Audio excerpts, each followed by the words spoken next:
During the third year of our marriage, my husband's ex, whom he dated for 8 years, suddenly shares a photo of a $10 million marital home on her social media.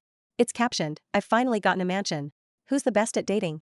I am. I gape at the image. I see my husband swiping his card at the real estate sales office in a corner of the photo. I leave a question mark in the comments. In the next second, my husband calls me to tell me off. I'm just making good on a promise I made her when we were dating, to buy her a marital home. Why did you have to go insult her like that? Are you evil enough to turn me into a man who goes back on his word? That evening, his ex shares another photo of a $1 million renovation bill. I know it's a gift from my husband to appease her, but I don't care anymore. When Cameron Jensen came home, I was taking paroxetine for depression.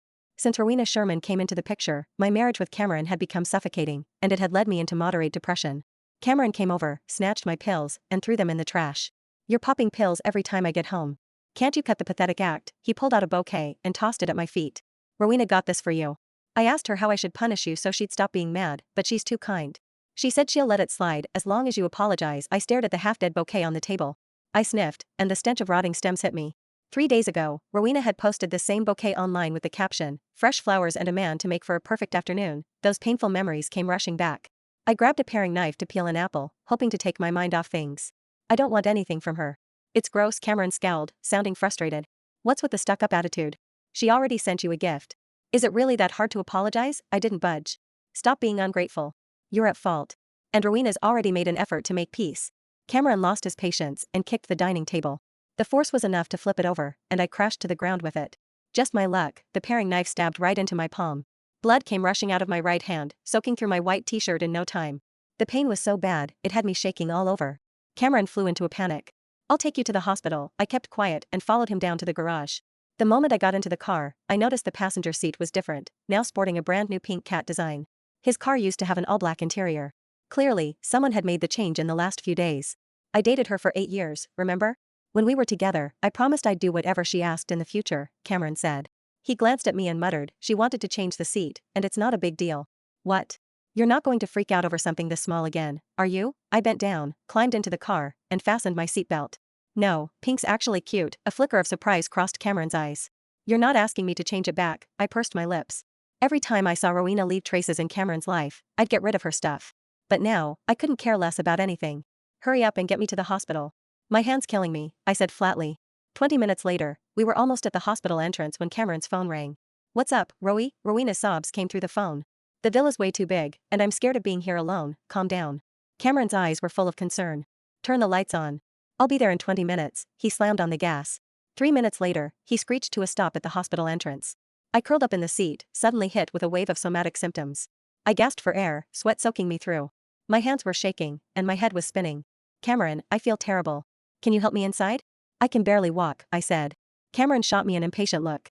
"You're pretending to be sick again? You only feel awful when Rowena calls.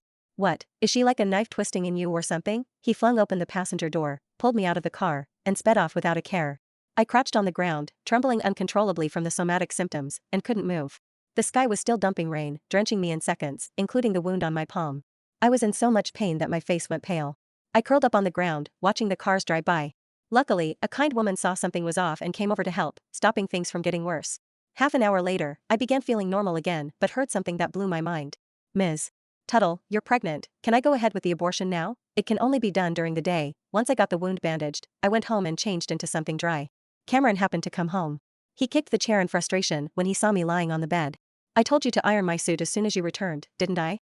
What, are you throwing a fit because I didn't carry you to the hospital? Why are you being so annoying? Can't you be a bit more mature?" I was drying my hair with the blow dryer in my left hand when Cameron's words made me pause. I gave a wry smile. Why didn't I iron his suit? I used to make sure I pressed his suits the night before, every single day. But the second he dragged me out of the car, I knew what I had to do. Once I was back to normal, I set his contact to Do Not Disturb. I blinked and brushed it off with an excuse. "My hand's hurting, so I can't check my messages." Cameron glanced at my bandaged right hand, and I saw something strange flicker in his eyes. He tossed a tube of ointment at me. "The doctor said this really helps with stopping the bleeding." I grabbed the ointment, gave it a quick look, and sneered. "Perfect, it was expired." Before long, Cameron muttered, "Rowena's got a good heart. She's not as nasty or petty as you. She knew you were in pain, so she got this ointment specifically for you." "No, I'm good. Let her have it." I tossed the ointment onto the table, and it slid right into the trash. Cameron got up, glaring at me. "What the hell's wrong with you? Rowena actually went to the pharmacy to get this for you, and you just threw it away." "I know you're mad because I bought Rowena a new house, but it's my money. I can spend it however I want." You've been acting all snarky with her, and I still haven't settled that with you. He laid into me without stopping, and I felt lightheaded and couldn't catch my breath. I'm not mad. Can I just get a break, pretending to be sick again? Cameron cut in impatiently and smacked my head hard. I don't think it's depression, but something's definitely not right up here, in your head. And you're such a jerk. Since Rowena's return, Cameron had been accusing me of being a jerk every single moment he could. He claimed I was pushing him to be some cold-hearted man. I used to cry and explain that Rowena's presence bothered me because I wanted him all to myself. But now, I had decided to let him be the guy who kept his promises like he wanted. Yeah, I'm a jerk. Can you leave now? I need to rest, I said with no feeling. Cameron was caught off guard. He turned and left, slamming the bedroom door as he went. I lay on my side and played some calming music to soothe myself. But my depression flared up again, and the tears wouldn't stop. Now and then, I could hear Cameron comforting Rowena from the living room. His laugh was hearty and unbelievably gentle. I was almost asleep when I heard the bedroom door creak open. Cameron slid under the blanket and wrapped his arms around me. Hey babe, it's Saturday. Wanna play? Ever since Rowena showed up, I couldn't shake the feeling they were more than just friends. So, Cameron made sure we slept together every Saturday to prove his innocence. I blocked his hand. I'm beat today. Let's wait till next week. Cameron stopped and let out a sigh of relief. Honestly, I wasn't up for it either. If it weren't for how much my parents like you, I wouldn't even be touching you. He jumped up and bolted, slamming the door as he went. I locked the bedroom door and grabbed my phone to schedule an abortion for the day after tomorrow. I also texted my lawyer to start working on the divorce agreement. Cameron vanished for 2 days, and the next time I saw him was on Rowena's social media. 17 years of friendship, 8 years as lovers, and now closer than ever. The post featured a photo from a birthday party. Rowena leaned on Cameron, carrying a Hermes bag. I looked closer and saw it was the same one I'd bought after checking out a ton of others. Half a month ago, Cameron unexpectedly offered to pick it up from the store, but I never got it. I cracked a wry smile and liked the post. Cameron called me immediately. Get downstairs in half an hour. I'm taking you to a party. Oh, this is your reward for being on your best behavior. I was about to say no, but he had already hung up. To keep the divorce moving along, I pushed the abortion to tomorrow and took a cab home from the hospital. After I got into Cameron's car, he mentioned spending Rowena's birthday with her. Don't be mad.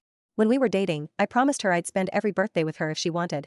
But honestly, this is my personal life, and I don't owe you any explanations. I gave a casual nod. I'm not mad. You should be with her on her birthday. Cameron threw a look my way, something unreadable passing through his eyes again. It wasn't until we got there that I realized it was Brandon Lloyd's celebration party on a cruise ship. Oddly enough, Rowena wasn't around today.